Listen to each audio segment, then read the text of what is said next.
মাঝে মাঝে মনে হয় জীবন নিয়ে আর কোনো অভিযোগ নাই। কিছু কিছু দৃশ্যর সাক্ষী হয়ে যেতে হয়, যেটা আসলে খুবই খারাপ লাগে।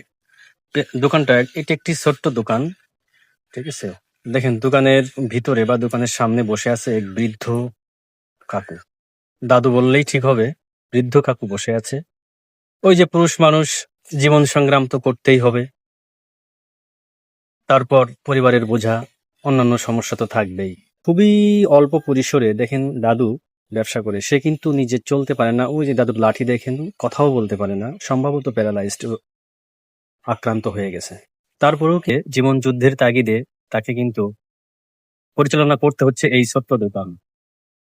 সে একটা জিনিসের কত টাকা দাম তাও কিন্তু বলতে পারে না। যে এই জিনিসে কলা দেখতে পাচ্ছেন, কলার দাম কত সেটাও বলতে পারে না। একটু ইশারা আঙ্গিকে শুধু বলে, কাকু কলার দাম কত, যদি একটু বলতেন। একটা,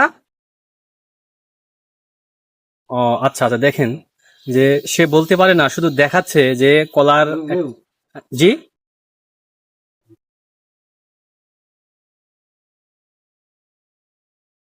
5 টাকা দাও। 5 টাকা, একটা কলার দাম 5 টাকা? ও, না, চারটে। চারটে 5 টাকা। ও, চারটে 5 টাকা। ও আচ্ছা আচ্ছা আচ্ছা। যাই হোক, বোঝাইতে হয়তো বা কিছুটা সক্ষম হয়েছে।